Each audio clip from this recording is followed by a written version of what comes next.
بسم اللہ الرحمن الرحیم۔ لاکھوں کروڑوں درود و سلام محمد مصطفیٰ صلی اللہ علیہ وسلم اور آل محمد پر۔ میں ہوں عمر دراز۔ گوندل دعوے بہت کیے جاتے ہیں لیکن اس وقت گراؤنڈ ریالٹیز کچھ ڈیفرنٹ ہیں۔ آپ جانتے ہیں کہ پنجاب کے اندر کوشش کی گئی پنجاب حکومت گرانے کی، لیکن صورتحال اس وقت یہ ہے کہ نون لیگ نے 2 تحریکیں عدم اعتماد جمع کروا رکھی تھی، یا مجموعی طور پہ آپ 3 کہہ لیجئے۔ ایک پنجاب کے وزیر اعلیٰ چودھری پرویز الہی کے خلاف، اور جیسے ہی معاملہ عدالت پہنچا اور وہاں پہ 11 جنوری تک انہوں نے معاملے کو لٹکایا، تو اس کے بعد ہوا کیا کہ پنجاب کے اندر عدم اعتماد کی تحریک انہوں نے واپس لے لی۔ اب آپ کو یہ بات یاد رکھنی ہے کہ تحریک عدم اعتماد کا مطلب یہ ہے کہ یہ نمبر پی ڈی ایم نے یا یہ نمبر نون لیگ نے پورا کرنا ہے، تو نمبر کہاں سے لے کے آئیں گے؟ اصل بات تو یہ ہے۔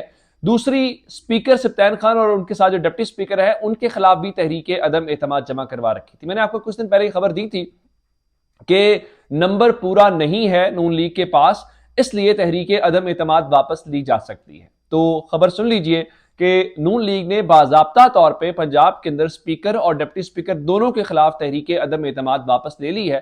اگر تو ان کے پاس نمبر پورا تھا، یہ جو پنجاب حکومت گرانا چاہتے ہیں اور اپنا وزیر اعلیٰ لے کے آنا چاہتے ہیں، تو یہ تحریک عدم اعتماد آپ نے واپس کیوں لی؟ اس کی ایک وجہ یہ بھی ہے کہ خفیہ ووٹنگ ہونی ہے۔ عطا تارڑ کچھ دن پہلے تک بڑکے مار رہے تھے اور کہہ رہے تھے دیکھیں ہم کمال کیا کرتے ہیں یا ہم چیزیں کیا کرتے ہیں۔ اگر خفیہ رائے شماری کے اندر بھی آپ کے پاس نمبر نہیں ہے حکومت ہونے کے باوجود، تو پھر آپ پنجاب میں کیا کریں گے؟ ہاں، دوسری بات یہ ہے کہ آپ کسی طاقتور کی مدد کے ساتھ پنجاب حکومت گرانا چاہتے ہیں تو وہ ایک الگ بات ہے۔ جیسا کہ عمران خان نے آج انٹرویو دیا اور انہوں نے کہا جب ریاست آپ کے خلاف ہو جائے تو پھر آپ کے پاس کوئی چارہ نہیں رہتا۔ یعنی جس طرح ایم ڈبلیو ایم کی ہم نے خاتون رکن کے جو خود پی ٹی آئی کے کوٹے کے اوپر ایم پی بنی ہوئی ہیں وہ ہوں یا دیگر لوگ ہوں، وہ سارے کے اگر ووٹ نہیں دیتے یا اس دن غائب ہو جاتے ہیں تو وہ ایک الگ سینیریو یا ایک الگ سچویشن ہوگی، اور وہ ایک الگ معاملہ ہوگا۔ پہلی بات ہو گئی یہ۔ دوسرے نمبر کے اوپر آج قومی سلامتی کمیٹی کا اجلاس تھا، اور قومی سلامتی کمیٹی کے اجلاس کے اوپر سب کی نظریں تھی۔ یہ 2 دن غیر معمولی قسم کا اجلاس تھا، کبھی تاریخ میں ایسا نہیں ہوا کہ قومی سلامتی کمیٹی کا اجلاس 1 دن سے زیادہ چلا ہو۔ یہ 2 دن اجلاس چلا، اور 2 دن کے اجلاس کے بعد اب باضابطہ طور پہ اس کا اعلامیہ جاری کر دیا گیا ہے، اور اس اعلامیے کے اندر واضح انداز میں کیا کہا گیا ہے؟ جو وزیر اعظم ہاؤس اعلامیہ، اس میں لکھا گیا جی وزیر اعظم شہباز شریف کی زیر صدارت نیشنل سیکورٹی کمیٹی کے 40ویں اجلاس کی دوسری نشست پیر کو منعقد ہوئی۔ اجلاس میں وفاقی وزراء، chairman joint chiefs of staff committee, تینوں سروسز چیف اور انٹیلیجنس اداروں کے سربراہان نے شرکت کی۔ اجلاس نے قرار دیا کہ قومی سلامتی کا تصور معاشی سلامتی کے گرد گھومتا ہے، اور یہ کہ معاشی خود انحصاری اور خود مختاری کے بغیر قومی خود مختاری اور وقار پر دباؤ آتا ہے۔ یہ بات تو ہم سب کو معلوم ہے، اور یہ کہا گیا جی پاکستان کی سلامتی پہ کوئی سمجھوتا نہیں کیا جا سکتا۔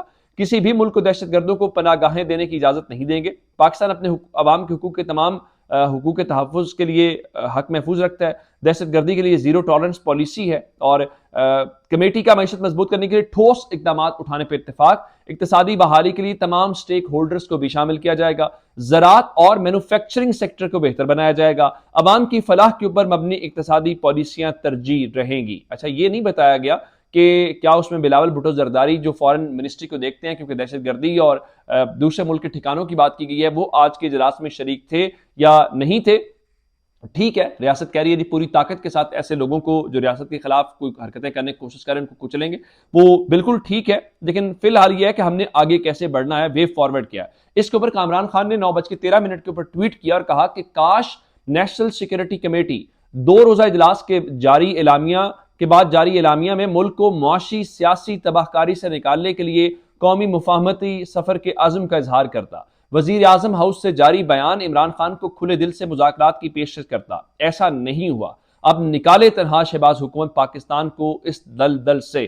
کہنے کا مطلب یہ ہے کہ اس طرح سے چیزیں ہوتی ہوئی نظر نہیں آ رہی، اور بجائے اس کے کہ تمام سٹیک ہولڈرز کو اعتماد میں لے کے پاکستان کو آگے بڑھایا جاتا ہے، خبر کیا ہے؟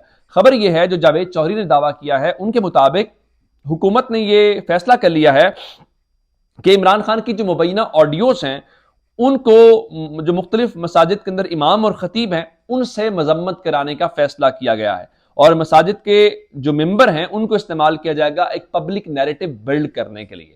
یہ پہلا موقع ہوگا کہ جب ریاست ممبر کے ساتھ اس طرح سے مداخلت کر کے مرضی کے پولیٹیکل ریزلٹس چاہتی ہے، لیکن کیا اس سے فرق پڑے گا؟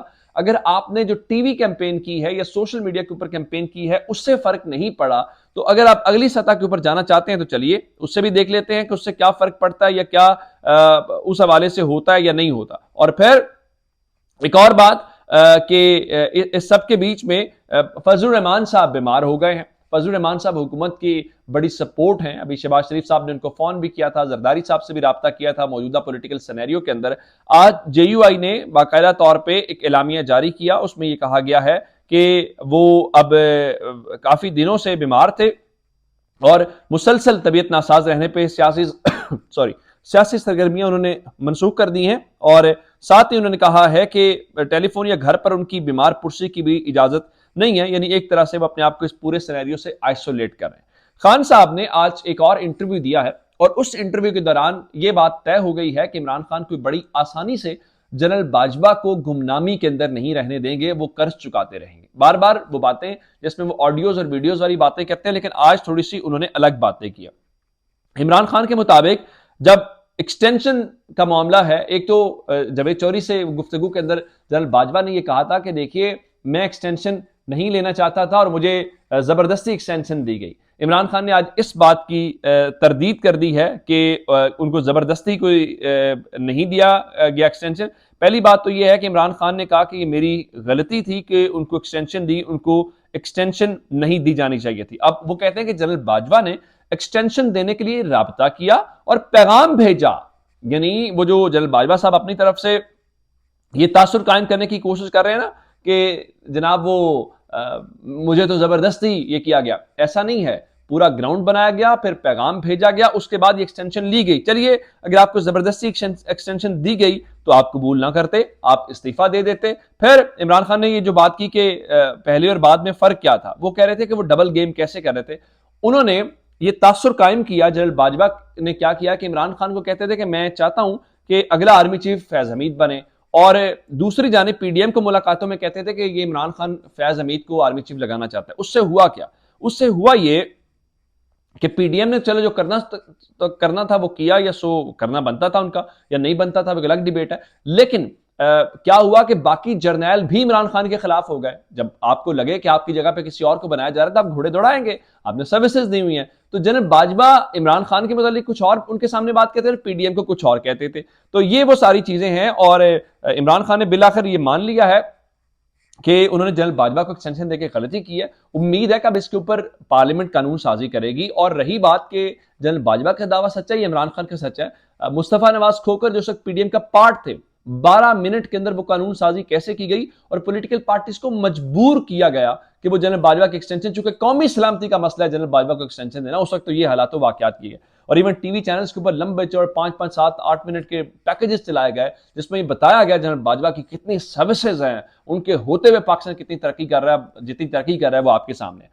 ایک خبر جاتے جاتے, اور ایف آئی اے چونکہ آج کل لگتا ہے کہ ایف آئی اے کا ادارہ تو کچھ اور تھا, لیکن ایف آئی اے کو یہ ذمہ داری دے دی ہے, یہ ریڈار ہے, اور جہاں جہاں پہ تحریک انصاف کے لوگ آتے ہیں آپ ان کو قابو کر لیں. ابھی آج ہی خبر آئی کاظم سواتی صاحب کو ضمانت ملی ہے, تو سلیم صافی سے متعلق ٹویٹ تھا اور ایف آئی اے نے قاسم سوری کو طلب کر لیا ہے. بتایا گیا کہ سلیم صافی نے وہاں پہ درخواست دی تھی اور اس درخواست کے اوپر فوری ایکشن ہوا ہے. جہاں پہ ایکشن ہونا چاہیے وہاں پہ کوئی خیال نہیں ہوتا, لیکن ظاہری بات ہے یہ پاکستان تحریک انصاف ہے, تو ان کو سبق سکھانے کے لیے ادارے کیا, ایجنسیز کیا, گورنمنٹ کیا, سارے کے سارے لوگ ہمہ وقت ہمتن گوش ہو کے جو ہے وہ باتوں کو سنتے بھی ہیں, پھر ان کے اوپر عمل بھی کرتے ہیں. اپنا بہت سارا خیال رکھیے گا. خدا حافظ.